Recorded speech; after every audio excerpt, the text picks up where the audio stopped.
जब भी कोई खातून, कोई लड़की किसी अंकल या किसी लड़के को या किसी भी मर्द को मोहब्बत का इजहार करती है, उसको पसंद करती है, तो उस मर्द को, उस अंकल को ये लगता है कि शायद दुनिया का सबसे बेहतरीन, हसीन तरीन, खूबसूरत तरीन इंसान वही है।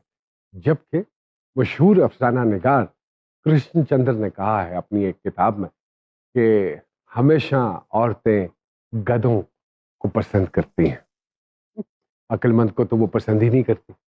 लेकिन आज जो हमारे मेहमान हैं वो बहुत खासम खास मेहमान हैं, बहुत अच्छे इंसान हैं, बहुत अच्छे बेटे हैं, बहुत अच्छे शौहर हैं, बहुत अच्छे वालिद हैं और बहुत अच्छे एक्टर हैं। ये कंप्लीट पैकेज के साथ वन ऑफ आवर सुपरस्टार्स जनाब फहद मुस्तफा साहब जी।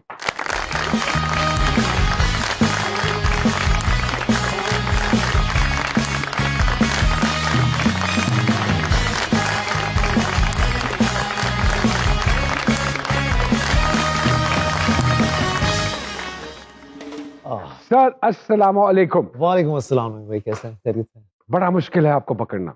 नॉट एट ऑल, मैं तो खुद पकड़ा गया। डॉन नहीं, ऐसा कुछ नहीं है। मैं बताना चाहता हूँ, मैं खुद कह के आया हूँ इस शो में, क्योंकि मैं देखा नवी भाई का शो और अरे अल्लाह अकबर। बहुत सारे लोग हैं जो इंटरव्यूज करते हैं लेकिन वो इंटरव्यू नहीं करना चाहते, वो कुछ कंट्रोवर्सी निकालना चाहते हैं। और आपको इंटरव्यू देना हमारे लिए अरे अल्लाह अकबर, अल्लाह अकबर, अल्लाह अकबर। Thank you very much, we are really honoured कि इतनी मसरूफियत में से वक्त निकाला। क्यों कर लिया है खुद को इतना मसरूफ? मैं कहाँ मसरूफ हूँ भाई, डेटें आपकी नहीं मिलती है, मैं तो सारे एक्चुअली मसरूफ नहीं हूँ, बस किस्मत मैं हमेशा एक बात कहता हूँ कि अल्लाह ने एक ऐसी चीज रखी है कि लोगों को लगता है कि मैं बहुत ज्यादा काम करता हूँ। बहुत सारे एक्टर्स हैं जो एट अ टाइम 10-10 चीजें कर रहे होते हैं लेकिन वो नोटिस नहीं होते। कुछ एक्टर्स हैं जो एक काम करते हैं और वो नोटिस हो जाते हैं और लगता है कि ये बहुत काम कर रहे हैं। So we have been blessed that way माशाल्लाह। मुझे ऐसा लगता है आप, फैसल भाई, मैं, ये शुरू से ऐसा रहा है कि जो भी काम हमेशा लगता है कि स्क्रीन पे, हालांकि काम इक्का दुक्का ही चल रहा होता है। जी बिल्कुल ऐसे ही। बट लोग क्योंकि उसको फॉलो करते हैं, आई थिंक ये अल्लाह की एक ब्लेसिंग है और इसके अलावा माशाल्लाह। अल्लाह पाक आप पे ऐसे ही आमीन आमीन रखे। हम सबकी दुआएं हैं जी, because you are the pride of our country. माशाल्लाह। फहद जी, एक जर्नी है, एक सफर है जिसमें अप्स एंड डाउन्स भी हैं, एक रोलर कोस्टर राइड भी है, बहुत सारी चीजों पे रिसर्च भी किया और अल्लाह पाक ने टका के नियतों का सौदा होता है। मैं ये कहता हूँ कि फल इंसान की नियतों का मिलता है और अल्लाह पाक ने नवाजा है माशाल्लाह। And you are indeed one of our superstars जी। कैसी रही जर्नी? क्या सीखा इस जर्नी से? क्या क्या समझ में आया? कितने लोग आजमाए, कितने लोग परखे? देखिए, सीख तो अभी भी रहे हैं, मुझे ऐसा लगता है, but I have never planned anything in my life. You can't plan whatever has happened to me at least, और all the other actors जिनको अल्लाह ताला ने बहुत इज्जत दी है। आप जो चाहते हैं जरूरी नहीं कि वैसा हो। तो बहुत सारी चीजें ऐसी होती हैं जिसमें शायद आपको मजा नहीं आता लेकिन लोगों को इतना मजा आता है, तो वो डाइजेस्ट करना और उसको एक्सेप्ट करना कि may be I was meant for this and then try and respect that जो आपको, जिससे आपको इज्जत मिल रही है। तो मैं कभी लड़ा नहीं चीजों से। बहुत अच्छी बात। जैसे मुझे लगा कि ड्रामे मैंने बहुत किए, मैं थक गया था, तो मैं मोमना दुरैत के साथ बैठा हुआ, तो मुझे याद है, आई टोल्ड हर कि यार मुझे ना कुछ ऐसा हो कि बस मंथली पैसे मिले, because I don't want to act every day. If it's every day I don't want to do it, कि मैं रोज सुबह उठूं और मैं किसी ड्रामे के सेट पे जाऊं और मुझे मेरी मूव्स भी याद हो गई थी नवी भाई, एग्जैक्टली, बिकॉज मैं एक 3 ड्रामे कर रहा था, सेम लोकेशन, मेरा बेडरूम भी सेम था, तो उसकी चादर भी कोई नहीं चेंज करता था। तो मॉर्निंग शो करना शुरू कर दिया, लोगों ने बड़ी लानतें दी कि जी ये क्यों कर लिया। ये तब भी आते थे मेरे पास। बिल्कुल बिल्कुल।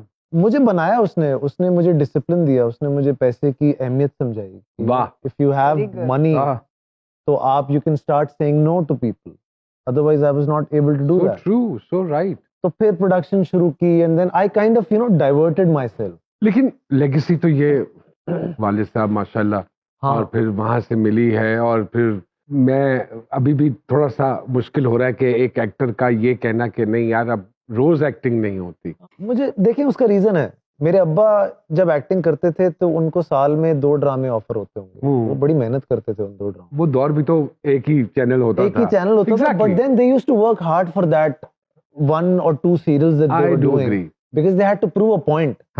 कि ये प्रोड्यूसर या ये डायरेक्टर अगली सेमाई का ड्रामा हमें देगा या नहीं देगा, ये एक बिल्कुल बड़ी ऐसे। डिबेट हमने उनसे सुनी, अब तो ये लोगों को समझ नहीं आती होगी। हाँ बिल्कुल। आजकल के एक्टर को तो ना स्क्रिप्ट सुनना है, ना पता करना है कि क्या उसका बैकग्राउंड है, क्या बैकड्रॉप है।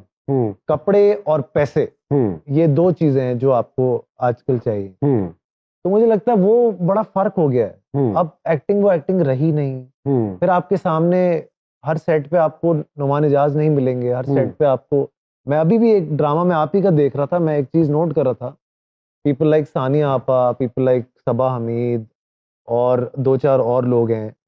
इन वसीम अब्बास साहब का एक मैं सीन देख रहा था, माशाल्लाह। इनके बाद कोई एक्टर नहीं है ऐसा जो कि ये रोल्स, मैं सोचा था अल्लाह इनको बड़ी जिंदगी दे सबको, आमीन। लेकिन ये कैरेक्टर्स कौन प्ले करेगा? बिकॉज हमारे पास बैकअप तो है ही नहीं। And as a producer I think that कि आए ही नहीं एक्टर, लोग बहुत हैं, एक्टर्स नहीं है जो कि सपोर्ट कैरेक्टर्स को प्ले कर। सपोर्ट नहीं होगी तो मेन कैरेक्टर कहां मेन से कैसे चलेगा? बनेगा? So there is no support whatsoever. What do you think? What is the basic reason? Because everybody wants to be center of the attention all the time. It can't be. You see, my father was a supporting actor and he's a pride of performance. उन्होंने इतने awards जीते माशाल्लाह। as a support actor, वो कभी भी lead actor, and he was happy with it. So was Abid साहब, so was Mahmood Aslam जी साहब, बिल्कुल, so was वसीम अब्बास साहब। आज कोई किसी को आप बोले सेट पे आप सपोर्ट एक्टर हैं, ये तो गुनाह हो गया, आपने गलत बात कर दी। अगला ड्रामा वो करेंगे नहीं आप। So everybody wants to be a center of attraction. Everybody wants to be a hero. That's a very Hero. different kind of debate altogether. You can't be. I don't think so. मैंने ऐसे ड्रामे किए जिसमें मैं आपके support में था, लाहासिल मैंने किया था। मैंने ऐसे ड्रामे किए जिसमें मैं फैसल भाई के सपोर्ट में था, झुमका जान, आप जी लोग बिल्कुल के बिल्कुल ड्रामे, ऐसे ही है। अब आश्ती, ये वो ड्रामे थे जिसमें हम सपोर्ट किया। But I enjoyed so much doing those characters, because character को एंजॉय करें ना। आपको लगता है कि अब आर्टिस्ट की प्राइड या ईगो बड़ी हो गई है किरदार से? आई थिंक ईगो बहुत ज्यादा बड़ी हो गई है। और फिर एक जो हमारे टाइम पे नहीं था, मतलब अभी भी हमारा टाइम है, लेकिन आई नेवर से कि हमारा टाइम नहीं था, मैं तो अभी भी कहता हूँ हमारा टाइम है। सबसे बड़ी चीज थी ना, जजमेंट नहीं थी। जजमेंट नहीं थी। ये बहुत परेशान भी है। अभी एक जुमला कहते नहीं है, उस पर रिव्यू आ जाता है। आपका केड़ा रिव्यू आया था कभी किसी का? कभी भी नहीं। अच्छा था, बुरा था, इट्स ओके, डजंट मैटर। बुरा चला जाता था, अच्छा याद रह जाता था। उनको बख्शते भी नहीं। फहद मुस्तफा साहब हमारे साथ मौजूद है। एक छोटी सी ब्रेक लेते हैं जी सरकार में और दोबारा आपकी खिदमत में हाजिर होते हैं जी।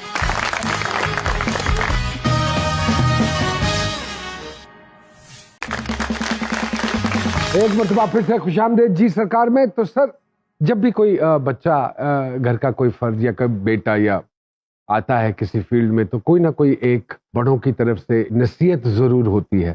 यू थिंक सो कि अब्बा ने कोई नसीहत की इस काम में जाने से पहले या इस काम में आने के बाद? मेरे अब्बा ने नसीहत मुझे कभी नहीं की, बट आई थिंक उनके कुछ ऐसे